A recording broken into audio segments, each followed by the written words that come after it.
quiero presentar si no lo conocen, al doctor Raúl González. El doctor González es egresado de la Universidad de Panamá, es médico interno y luego además estudia una subespecialidad de reumatología.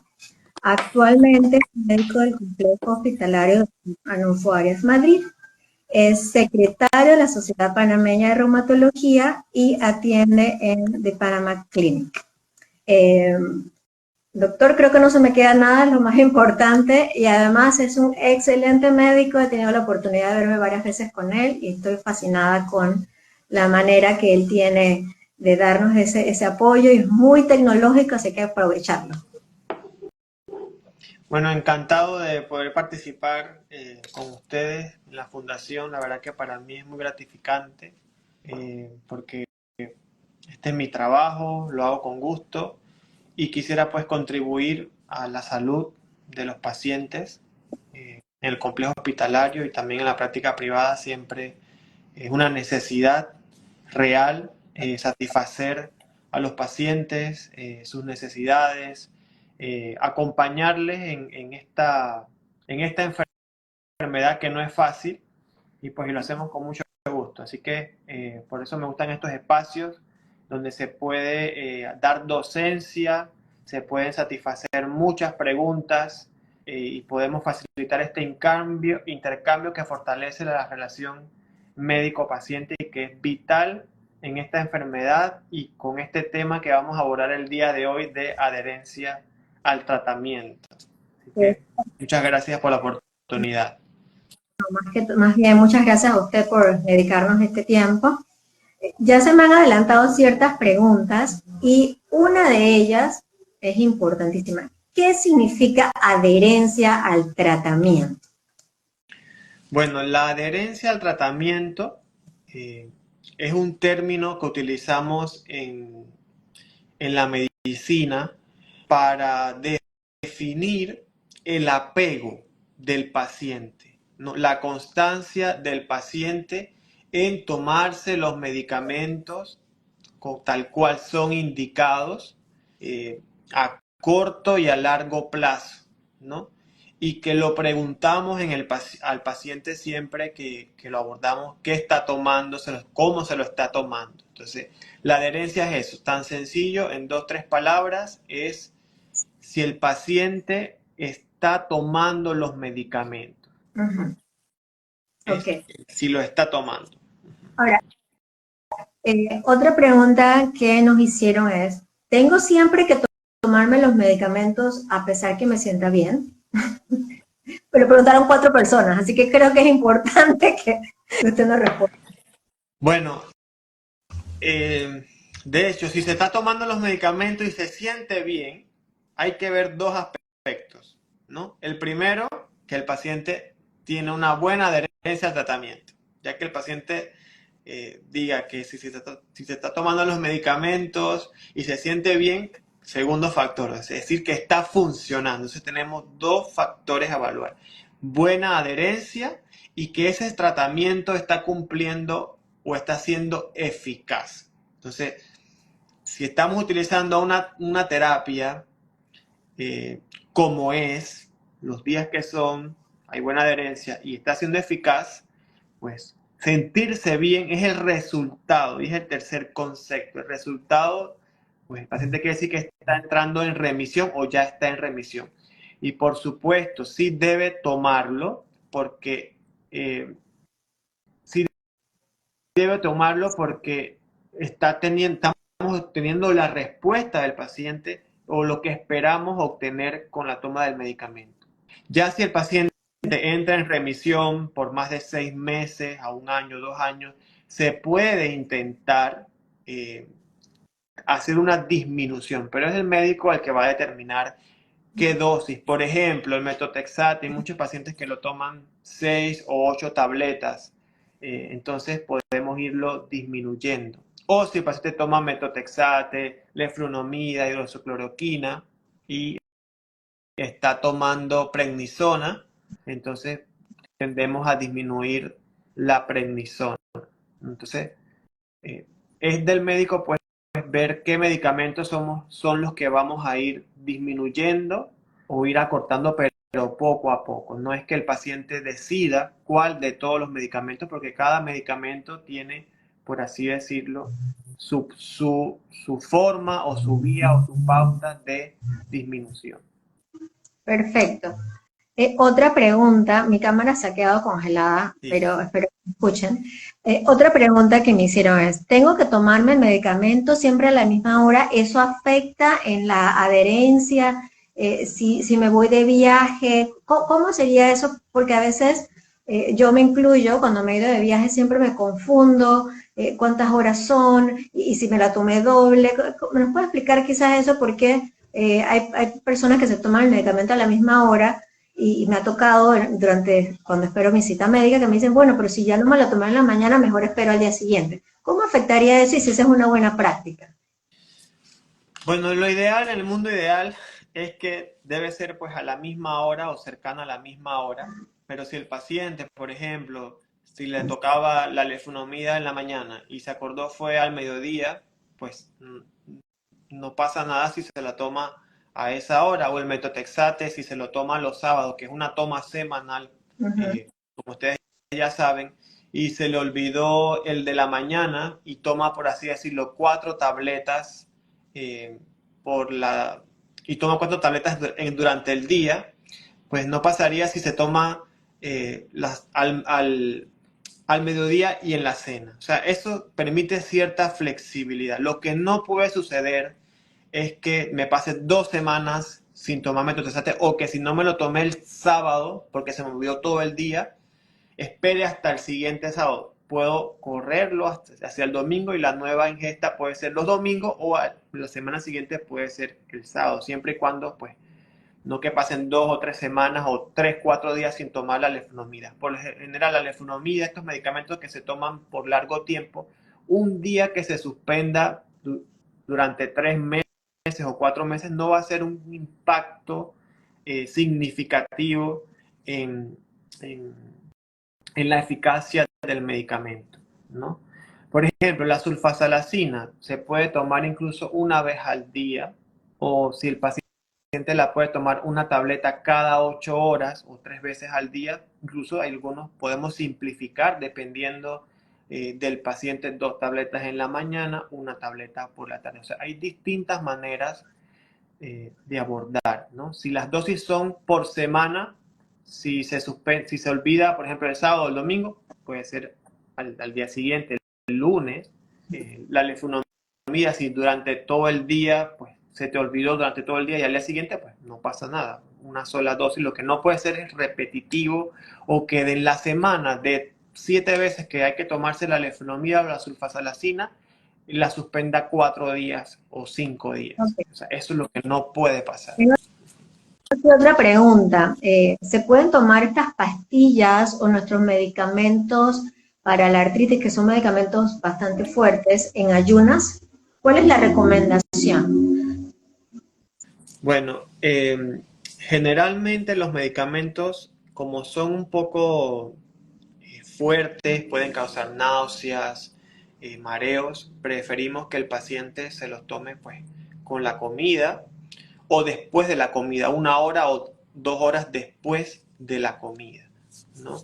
Hay pacientes que nos manifiestan que con la comida les cae mal, entonces antes de la comida. O sea, va a depender de la idiosincrasia de cada paciente. Él va buscando el espacio. Yo personalmente les recomiendo que se lo tomen después de la comida, 1 hora Okay. a 2 horas después de la comida.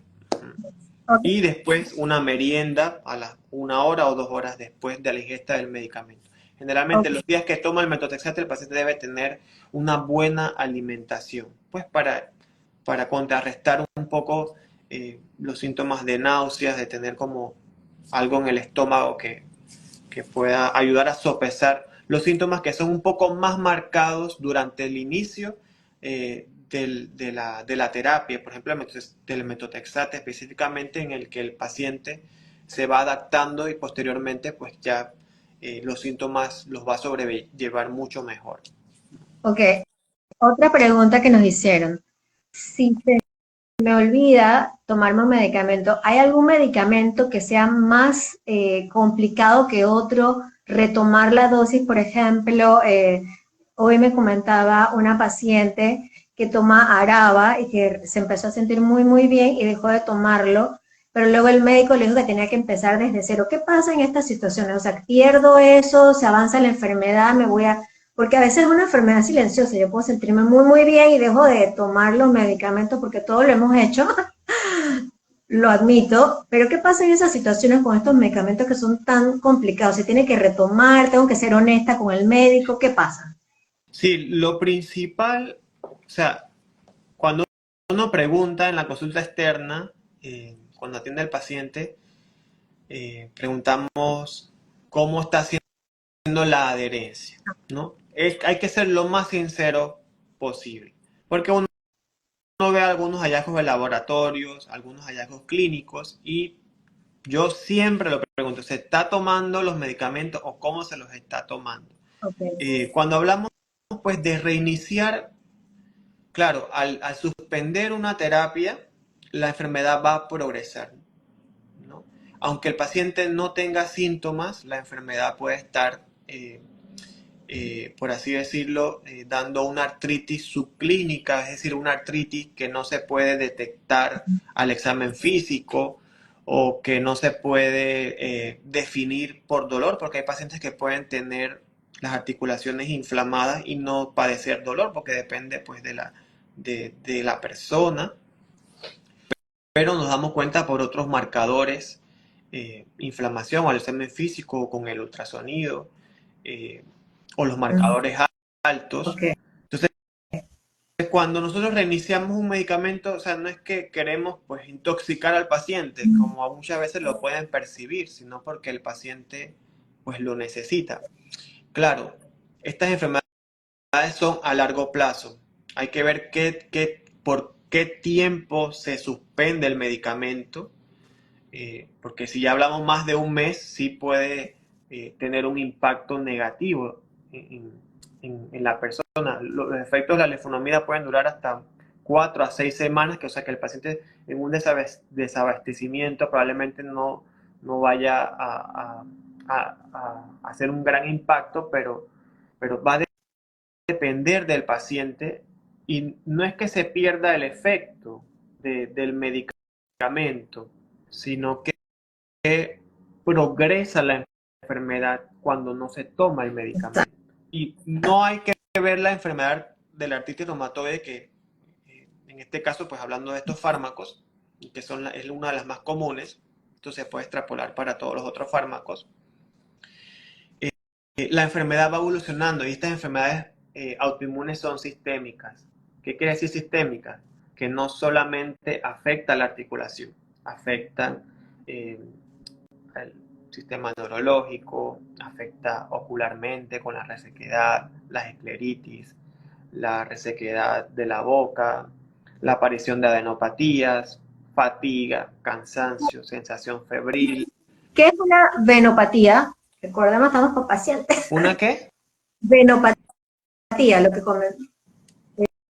Venos. creo, sí, es una enfermedad sistémica que tiene diferentes, puede causar diferentes daños. No le entendí Ajá, o bien sea, una...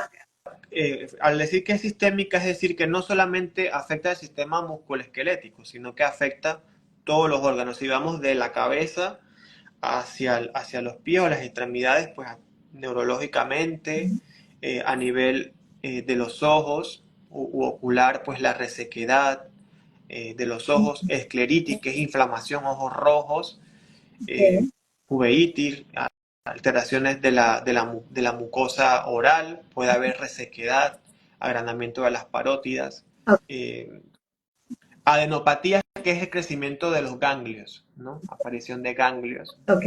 O sea, una enfermedad sistémica a nivel pulmonar también puede afectar con tos, dificultad respiratoria. Es decir, que al tratar, o sea, el dolor es un síntoma de la enfermedad, ¿no? Pero o sea, la enfermedad va afectando otros órganos. Entonces, no, es por eso que la adherencia al tratamiento no solamente estamos disminuyendo la actividad articular o que el paciente no tenga las manitos así o acá, porque es muy frecuente el paciente, doctor, yo voy a tener las manos así o mis manos se van a deformar. Es que, porque es lo que a lo mejor podamos observar a simple vista, pero también los órganos internos se pueden ir afectando, ¿no? Doctor, hay un comentario. ¿Qué pasa cuando el paciente tiene terapias moduladoras de la enfermedad? Es decir, que me van a evitar que progresen, tal como la araba. Este paciente toma plaquinol y prednisolona, pero todavía se siente mal. Usualmente en ese tipo de cuadros, cuando yo he hablado con otros pacientes, me dicen, sabes que yo no voy a tomar nada, es igual, me estoy tomando todo esto y no me siento bien. Y ahí es donde se rompe esa cadena de la adherencia terapéutica porque siente que no le hace efecto. ¿Qué usted recomendaría en esos casos? Bueno, lo primero es conversar o decirle al médico, Oh, ¿no? Porque el doctor nos va a ayudar a los pacientes, o sea, va a ayudar a los pacientes a identificar si ese dolor o ese malestar se debe realmente por una actividad de la enfermedad o es un hallazgo incidental o que no se relaciona con la enfermedad. Muchas veces los médicos y los pacientes caemos en el error de que tienes esto y todo lo explica, o esto es por la artritis, esto es por el lupus. Entonces, encasillamos a los pacientes y le atribuimos a veces cosas que no tienen relación y es por la enfermedad y el paciente va a traducir o decir que es que el tratamiento no le sirve. no te está sirviendo. Lo primero es evaluar desde el inicio, recordar cómo llegué yo a la consulta de reumatología, cuáles eran mis síntomas principales. Si me siento tan igual como en ese momento con los síntomas igual, pues es un hallazgo que te orienta pues de que a lo mejor los medicamentos no están funcionando. ¿Qué nos pasa comúnmente en la consulta externa?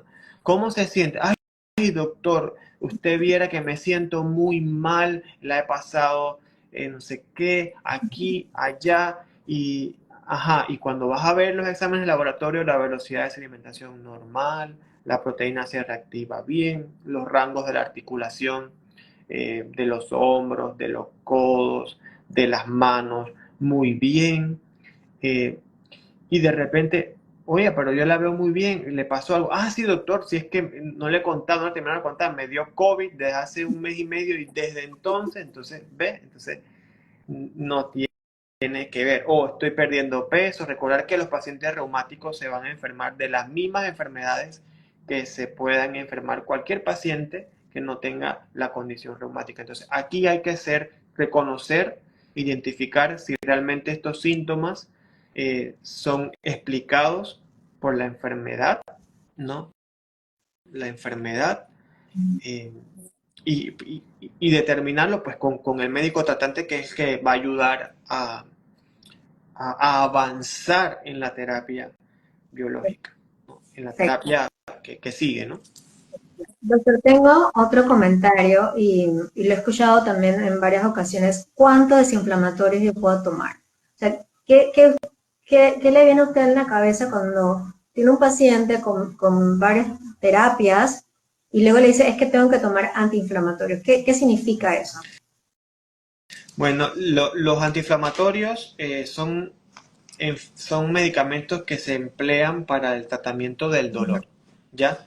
Tenemos los enfermedades modificadores de la enfermedad, que son los que se toman en la consulta externa. Metotrexate, leflunomida, plaquinol, sulfasalacina, los medicamentos biológicos. Esos no van a quitar el dolor porque no son analgésicos, no son son antiinflamatorios, pero que modifican la enfermedad, no son ni no esteroideos ni esteroideos. Que el paciente esté tomando antiinflamatorios va a depender eh, de la cantidad y cuántos días a la semana. Un paciente que esté dependiente de AINES principalmente, diclofenaco, ibuprofeno, la LIF, la Arcoxia, la Celebra, todos los días, quiere decir que el paciente no está controlado. Ok, ¿Ya? perfecto. Es preocupante. Y si estoy en la consulta externa, a mí como médico tratante me gustaría que el paciente me lo dijera, que me dijera, doctor, estoy aquí pues tomando esto y esto todos los días tengo que tomar esto porque no me funciona, o sea, ahí es una alerta para nosotros los médicos tratantes de que el paciente pues necesita avanzar eh, al objetivo que es la remisión, porque en ese momento probablemente no lo esté cumpliendo. Perfecto. Doctor, tenemos una problemática a nivel nacional y es que los medicamentos biológicos, la tecnobiología, los medicamentos que utilizan los pacientes que ya están súper avanzados, lamentablemente hay en ocasiones desabastecimiento y eso también impide la adherencia, ¿no? Entonces, son medicamentos súper costosos que un porcentaje muy pequeño tiene la posibilidad de comprarlo. ¿Qué ocurre en ese caso? Uno puede estar cambiando un medicamento a otro, ahora no hay, ahora sí hay, y el paciente quiere su tratamiento pero no tiene cómo obtenerlo y llega además a tener niveles de depresión muy grandes, muy severos. ¿Qué ocurre en ese caso? Bueno, eso va de, o sea, la norma general es que nosotros no deberíamos cambiar un medicamento porque hay un desabastecimiento cuando se supone que esta es una enfermedad que está dentro de, pues, de una ley, de que es una enfermedad crónica, de que es una enfermedad degenerativa.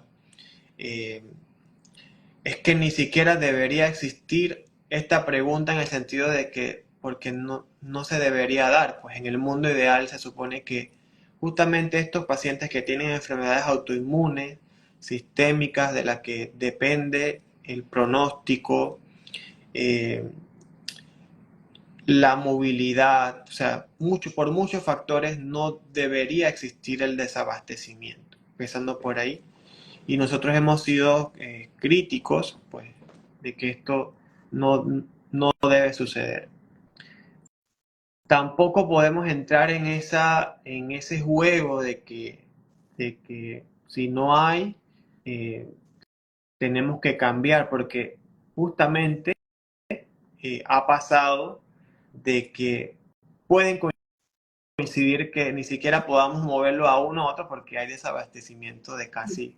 Entonces, tampoco podemos, si un paciente ha respondido y le ha ido bien eh, con este medicamento y tengamos que retroceder o poner otra, o sea, que no es una decisión que nosotros cambiemos así a la ligera, eh, depende de cada caso, ¿no? Depende de cada caso, eh, pero no es la práctica cambiarlo a otro porque no hay. Sabemos que es muy costoso, Sí, demasiado costosos, incluso no son accesibles eh, por sus altos precios, eh, pero incluso perfecto. hasta los que no son biológicos son caros. Caro. O sea, estamos hablando, cuando yo empecé con Araba, costaba, creo que costaba como $400 porque a veces no había el seguro. Entonces me tocó varias veces hacer el super sacrificio de comprar Ujú. la dosis que en ese momento costaba $400, me recuerdo. Doctor, otra pregunta que nos hacen aquí es si hay alguna correlación entre la alimentación y el sentirse bien con la adherencia farmacéutica.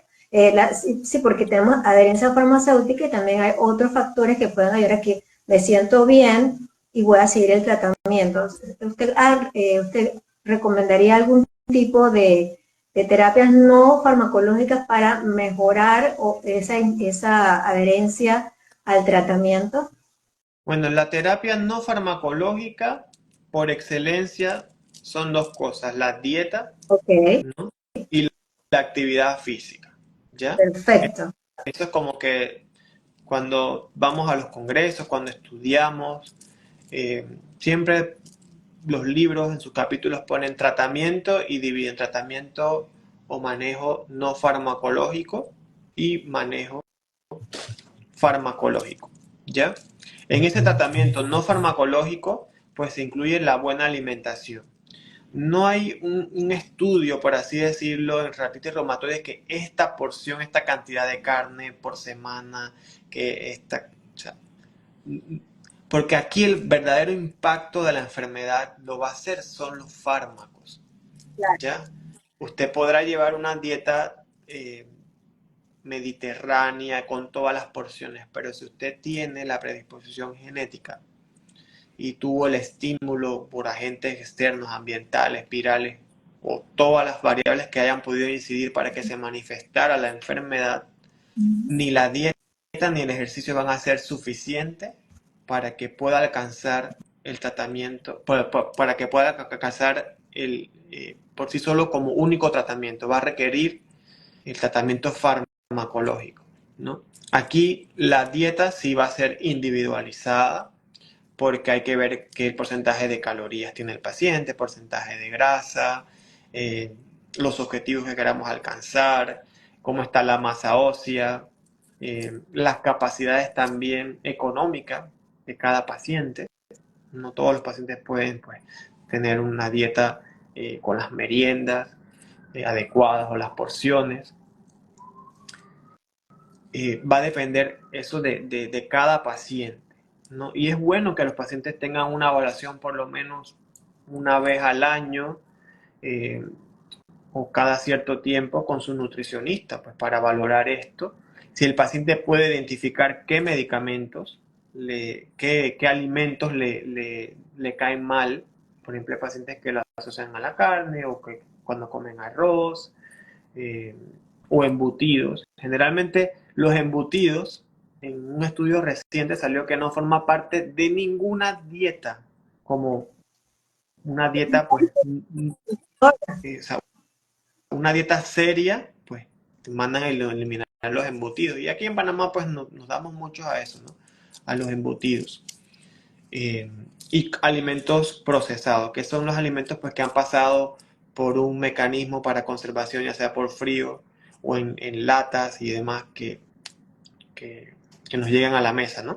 Entonces, la dieta debe ser individualizada y el ejercicio de cierta manera también, porque un paciente con diagnóstico de artritis reciente, y yo no le voy a mandar actividad física desde el día uno cuando sabemos que tiene las muñecas inflamadas, no puede hacer el puño, no puede caminar porque tiene dolor en la rodilla, eso va por fases, pero sí es necesario que los pacientes pues hagan actividad física eh, y hagan pues cardio y hagan ejercicios con pesas, con bandas de resistencia, pues para aumentar la masa muscular y la masa ósea, que es vital en los pacientes con artritis reumatoide y enfermedades reumáticas que se asocian al uso de esteroides porque puede disminuir, aumentar la reabsorción ósea y disminuye entonces la calidad del hueso en estos pacientes.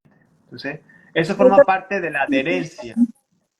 Sí, ¿nos puede explicar un poquito más qué significa la disminución ósea, cómo eso puede afectar al paciente y qué podríamos hacer aparte de hacer ejercicio si se toma vitamina D, se camina? El tema con la artritis y las enfermedades reumatológicas es que siempre uno encuentra a un tío o mi amiga me dijo que esto más esto, deja de tomar el medicamento porque ocurre, y sobre todo cuando uno está en crisis y fases en donde se siente uno físicamente agotado.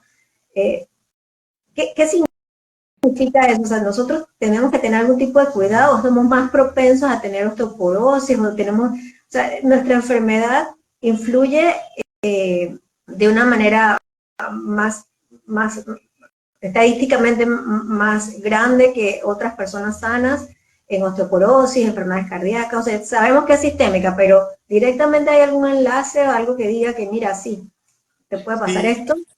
sí, claro. La artritis reumatoide sí se ha asociado a que estos pacientes tienen mayor riesgo de desarrollar osteoporosis cuando se compara con un paciente que no tiene artritis reumatoide. Así que es un factor de riesgo para desarrollar la enfermedad.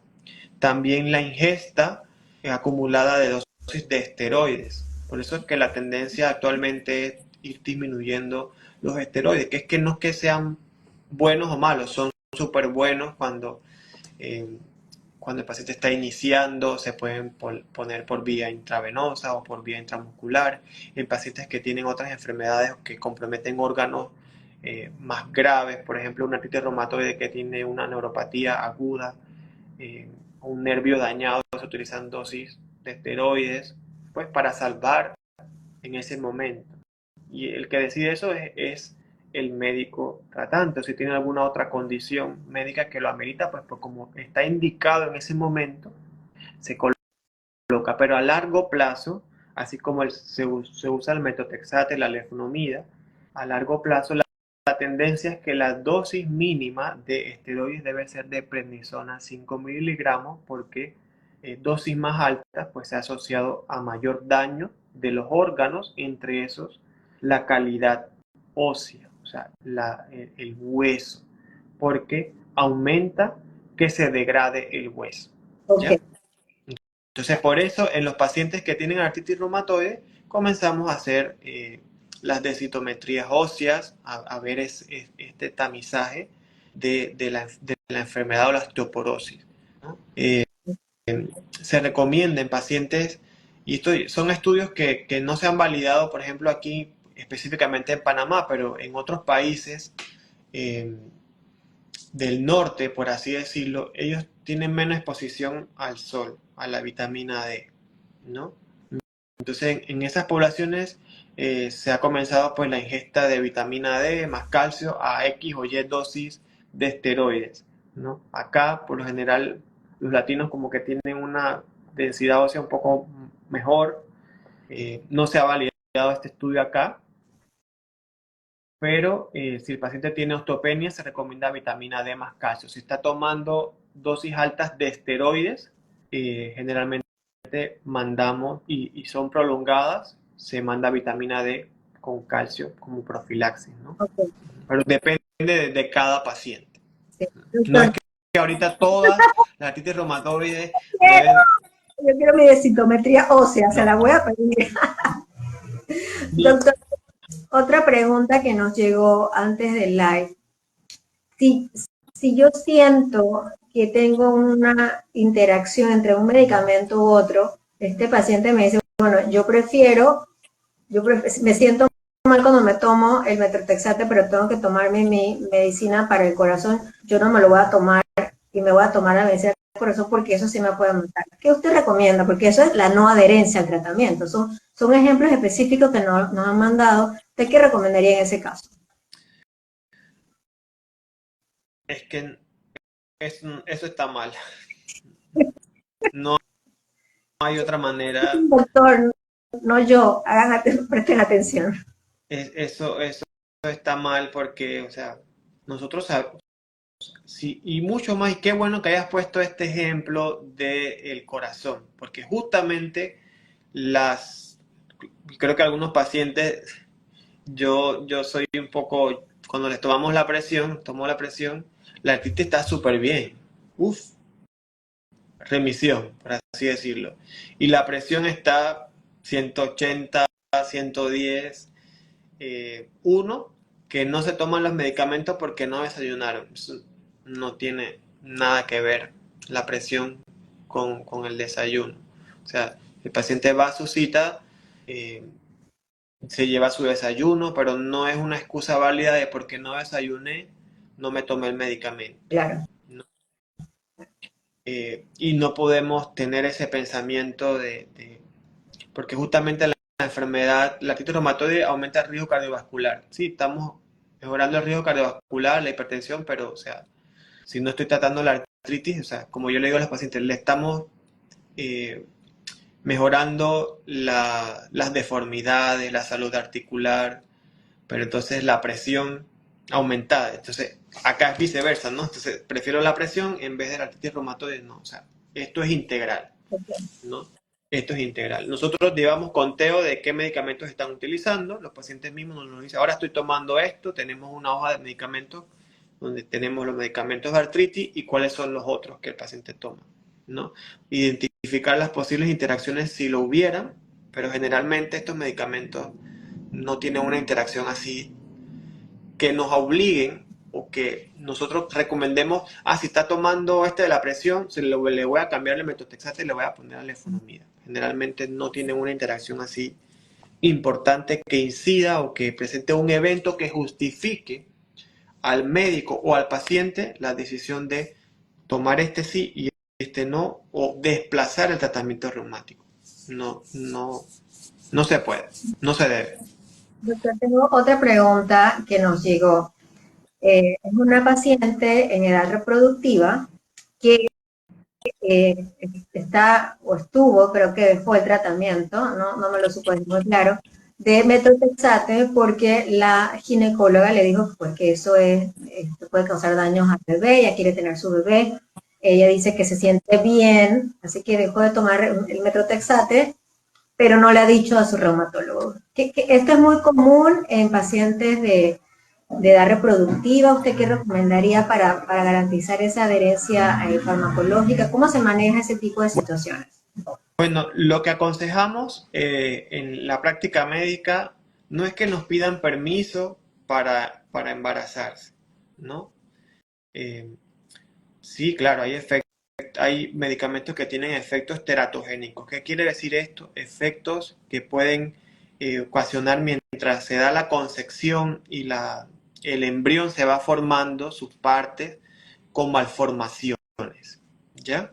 Porque eso es lo que queremos evitar, que la madre pues se exponga a, a tener un producto con deformaciones o que no sea viable y que ponga en riesgo la salud de la paciente, ¿no? Causando un aborto, se infecte y demás. Eso es muy, muy complicado. Nosotros siempre preguntamos si el paciente está en planes de tener, pues, de programar, de planificar un embarazo, porque hay medicamentos eh, que son compatibles durante este periodo, tanto de la concepción, el embarazo y la lactancia, ¿no? Tenemos 2, 3 medicamentos que podemos utilizar durante este periodo. En efecto, el metotrexate se debe suspender por lo menos 3 meses antes de planificar el embarazo, de planificar la concepción. La leflunomida, hay literaturas que te hablan de 6 meses hasta 2 años. E incluso hay hasta un protocolo de desintoxicación si el paciente, pues para tratar de sacar todo el efecto tóxico de la leflunomida, porque es uno de los más teratogénicos. ¿Cuál es el mensaje? El que debe de detener, parar el medicamento no es el paciente, es el médico, porque eh, a lo mejor una alta actividad puede impedir que este momento se pueda llevar a cabo, ¿no? Que el momento de la concesión. Eh, y es el médico el que te puede decir, ok, no uses el metotrexate, pero podemos usar estas 2 opciones y esperar para ver que se dé ese momento, y generalmente durante el embarazo la actividad tiende a disminuir, o sea que el paciente sobrelleva bien el embarazo sin actividad porque el cuerpo de la madre pues entra en una inmunosupresión porque dentro de ella está creciendo un 50% que no forma parte de su código genético, sino del cónyuge, ¿no? Del padre de la criatura, así que tiene que bajar un poquito la intensidad para no eh, por así decirlo, atacar a ese 50%. Así que la inmunosupresión puede ayudar en ese momento, pues como eh, por la sobrevivencia, ¿no? Pero posteriormente eh, se va activando la enfermedad posteriormente al embarazo, pero es un evento que se debe planificar para tener un éxito, se debe planificar de la mano con el reumatólogo, porque es el que te va a decir, ok, deja de tomar metotrexate y ahora a partir de este momento es que ya puedes comenzar. O te diga tu recomiende tu médico tratante, porque tampoco es ley ni palabra del Señor que nosotros digamos no te puedes embarazar, o te asesoramos, forma parte de la consulta de reumatología, asesorar, evaluar cómo está la actividad del paciente, si se puede, si es el momento adecuado, que se supone que el paciente debe estar en remisión para poder optar a, a planificar el embarazo. Hay situaciones que el paciente pues no está en actividad, no está en remisión, está en actividad y puede incluso perder el embarazo. Actividad de la enfermedad nos referimos momentos en donde tenemos crisis de dolor, que nos sentimos muy mal, nos duele todo, que me siento muy, muy mal. Eso significa actividad de la enfermedad. No, eso es más bien como un brote, ¿no? Como un flare, ¿no? Me refiero a actividades cuando ya es como muy persistente. Lo vemos más en lupus, por ejemplo. Okay, okay. El lupus que el paciente tiene actividad lúpica, o sea que tiene actividad lúpica, generalmente son persistentes, o el riñón está muy activo, está atacado, no está en remisión. En ese momento no se debe eh, pensar en el embarazo hasta que el paciente alcance la remisión, por lo menos 6 meses después de la remisión, el paciente entonces se puede planificar. Entonces, eso, la asesora es el médico tratante. ¿Cuál sería el momento ideal? ¿No? Nosotros siempre lo preguntamos antes de ponerle funomida, entonces, ¿cuáles son sus planes? De hecho, hoy aquí en la privada también hablamos un poco sobre eso, eh, de si cómo están los planes a futuro, si desean tener otro hijo, porque eso depende eh, si avanzamos en terapia biológica o si vamos a la lefunomida primero, porque eso depende de cada paciente. Okay. Resumiendo, remisión es cuando la enfermedad está apagada y el médico con el paciente determina el médico si se mantiene el mismo nivel de su terapia, si la disminuye, pero solamente el médico es la única persona que puede determinar eso. No es que el paciente va a decir, ahora me siento bien y no me la voy a Eh, tomar.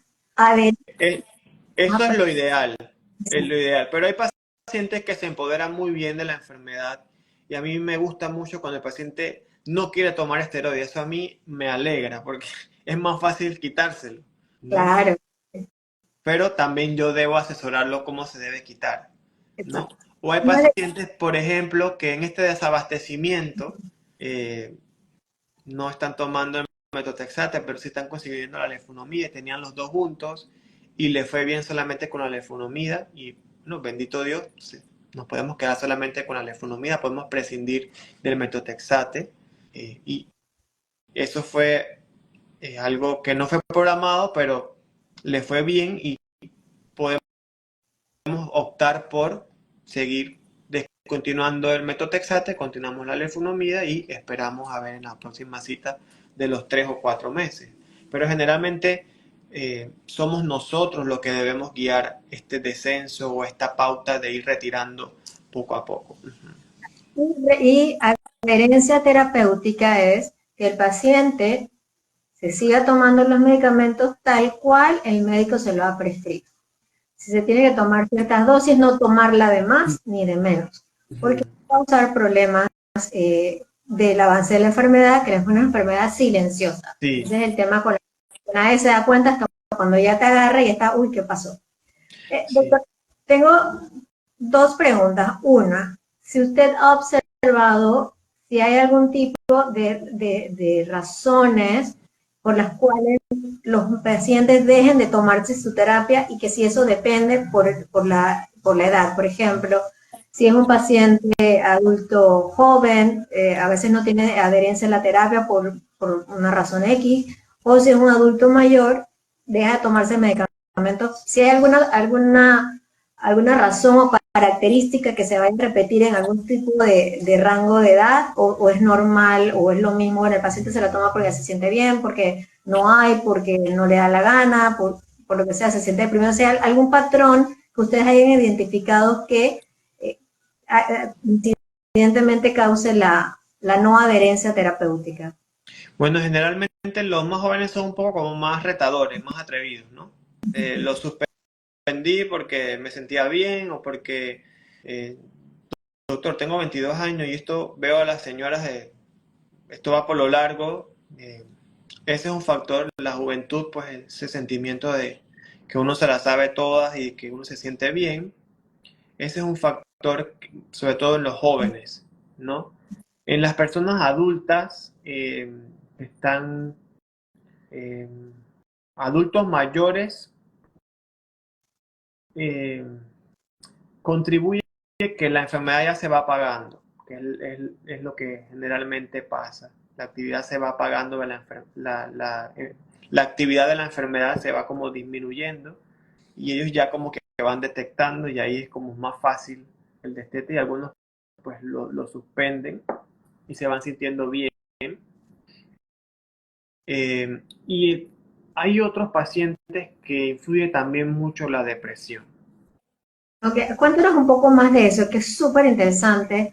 Uno de los pilares de FUNAR es salud mental. Sí, Este año en el de docencia vamos a incluir muchísimos temas sobre la salud mental y cómo yo puedo vivir con una enfermedad de una manera exitosa. O sea, cuando digo exitosa, es que a pesar de que tengo esta enfermedad que es crónica, crítica, degenerativa, voy a poder tener una vida dentro sí. Por de... Explíquenos. ejemplo, en las personas y sobre todo también se ve mucho en hombres, de 45, 50 años, que se detecta la artritis reumatoide, pues sentirte bien siempre y ahora verte limitado en tu trabajo, la pérdida de energía, la fatiga, también incluso el apetito sexual, que es un tema que nunca se pregunta y que ahora hay mucho más estudios, porque forma parte pues de la humanidad, las necesidades fisiológicas. Eh, Influye mucho esto del estado depresivo. Entonces, entre la negación, ¿no? De que me siento mal y de negar de que hay una enfermedad de fondo y que es para toda la vida, es lo que yo, pues en la práctica experimental, en la experiencia, he podido ver y que me llama la atención y que este paciente pues lo reforzamos, eh, ya sea con la salud mental o nos quedamos un poco más de tiempo, ¿no? Tratando pues de entender cómo siente el paciente, satisfacer esa necesidad o esas preguntas, pero sí, la depresión, la verdad que sí, sí es un tema que se da muy frecuentemente en los pacientes. Eh, sí nos gustaría que nos hablara un poco más, ¿no? De parte del paciente sobre ese tema. Nosotros lo preguntamos, pero a veces se nos olvida, o sea, o simplemente no, porque preguntamos cómo se siente o se siente mal. Y hay veces en algunas ocasiones el paciente, los marcadores de laboratorio muy bien, eh, pero falta como ese como sentido de la vida. Pueden haber otros factores en la vida del paciente, ¿no? Que no necesariamente sea la enfermedad. A mí me gusta cuando los pacientes, por ejemplo, me cuentan, ya al final, que me ha pasado incluso la semana pasada, doctor, mi hija sabe que mi hija falleció, la que me traía, aunque yo no recuerde ese rostro de la paciente o de aquella hija, eh, eso nota pues la relación médico-paciente y de ver, de escucharla a la paciente, de ese espacio ella lo pudo externalizar y a mí me lleva a contarle, se siente, está durmiendo bien, ha buscado ayuda, ¿no? Pero si el paciente no nos da esa alerta, esa señal, nosotros no la podemos adivinar, ¿no? Y así ha pasado, esposos y demás. Casualmente, antes de irme de vacaciones también hubo una paciente que la enfermedad, la actividad ha empeorado justamente después del fallecimiento del esposo. Y le llamamos así actividad porque no podemos al inicio diferenciar objetivamente si es más de estado de ánimo, si está adheriéndose al tratamiento, si está tomando los medicamentos, qué tanto influye la depresión, la salud mental en ese sentido de seguir sobreviviendo porque está pasando por un duelo. Esos son factores también que limitan la adherencia terapéutica en los pacientes. No son duelos. De por sí la artritis reumatoide es un duelo al inicio, porque uno no sabe qué va a pasar, uno piensa siempre cuando lee lo peor, si el medicamento al inicio te causa alguna alergia, algún efecto secundario, caída del cabello, alguna mancha en la piel, eso también es un factor importante. Si después de cierto tiempo recaes o no ves una salida, o sea, son factores que inciden mucho en la adherencia terapéutica. Son Ok, muchas variables. ahora recapitulando, ¿quiénes se portan mejor? ¿Los hombres o las mujeres? ¿Quiénes, en su criterio, son más, tienden a adherirse más al tratamiento? Y con adherencia es seguir las recomendaciones del médico en cuanto a la utilización de los medicamentos. Bueno, nosotros vemos, las enfermedades reumáticas afectan más a las mujeres. Yo diría que vemos que las mejores se portan eh, y también son las que son un poco también más retadoras, ¿no? Eh, pero al final depende de la persona. Ok, Honestamente, depende de la persona porque tenemos, los pacientes hombres son adherentes, lo que pasa es que son pocos. claro, Son pocos. claro, claro. Sí, porque vamos a la consulta de reumatología, la mayoría Sí, claro. son mujeres, porque de hecho de esa es la epidemiología, ¿no? Pero los hombres sí son adherentes, eh, Okay. se deprimen también igual, Wow. externalizan menos los síntomas o subestiman más los síntomas los hombres. Pero una pregunta fantástica para ir ya terminando, le agradezco todo. Por ejemplo, uno está enfermo y tiene un resfriado y le mandan antibióticos, al médico le dice, no tomes. ¿Puedo yo tomar cuando estoy con mis medicamentos de artritis reumatoide? Porque al final del día, pues me invitan a una boda, me invitan aquí, ¿qué piensa? Porque he visto casos en donde, bueno, no me voy a poner, eso era más que todo con el Embrel. Yo tengo una amiga que la adoro, pero así, ah, yo sé que me voy a tomar mi par de trago este fin de semana, no me voy a poner el Embrel porque me puede causar un efecto secundario. ¿Qué piensa usted de ese tipo de automedicación y no adherencia al tratamiento? Bueno, como tú lo has dicho, es ya de por sí automedicación, o de yo decidir. Digo, hay cierta flexibilidad, pero decir que voy a suspender el etanercer porque voy a emborracharme o voy a pasarla bien, o sea, ya eso ya te dice pues de que estás poniendo primero eh, eh, un momento pasajero, ¿no? O sea, estás poniendo en riesgo, o sea, estos medicamentos son tóxicos, estos medicamentos afectan el hígado, ¿ya? Un poquito más y ya de verdad, pero esta es la última. Esto, Estoy con mis medicamentos de artritis, pero no los voy a dejar porque mi médico me dice, tiene que seguir la adherencia farmacéutica para que usted se sienta bien, pero me invita y me quiero tomar una copa de vino. Cuéntenos cómo podríamos vivir la vida, porque la artritis nos limita con muchas cosas. una copa de vino una vez a la semana. 4 onzas, ¿no? Una copa de vino, Una 4 onzas. copa, media copa, una copa, máximo dos, o sea, ya eso es como que no debería ser, pero tampoco es que todas las semanas, por ejemplo, para Navidad, una copa en Año Nuevo, una copa en Navidad, pero que no Reyes y, o sea, carnaval, o sea, los carnavales los 4, o sea, al tener una enfermedad reumática, Sí, es como, o sea, hay muchas complicaciones, muchos. Estos medicamentos que se utilizan en las enfermedades autoinmunes afectan o se metabolizan a nivel hepático. Por eso siempre pedimos las pruebas de función hepática. Y esto se puede dar al inicio del medicamento, durante o caso de la vida del paciente. No sabemos en qué momento el hígado se puede afectar. Entonces, claro, al someterlo a bebidas alcohólicas, noche, superamos la cantidad esperada que pueda metabolizar el hígado, predispone a una insuficiencia hepática aguda, fulminante, que puede ser mortal. Entonces, por eso es la seriedad de reservarse, de ver al cuerpo pues como un templo que uno debe de cuidar, un templo de la presencia pues de Dios, para el que es creyente, puede verlo desde ese punto de vista de que hay que cuidarse, ¿no? perfecto. Esto es serio.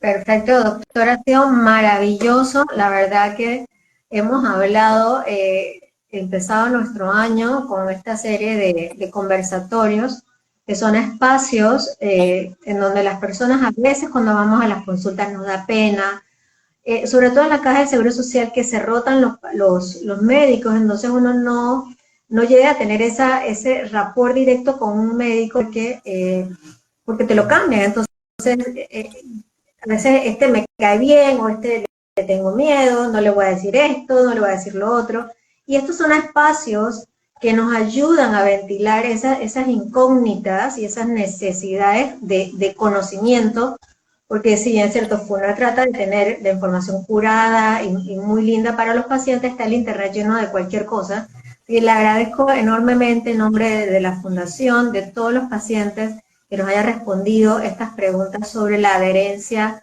terapéutica y qué nos puede ocurrir. Hemos hablado muchísimas cosas más, nuevamente se lo agradezco, ha sido un placer y muchas gracias a todos por habernos acompañado. Chao, hasta Buenas luego. noches. Bueno.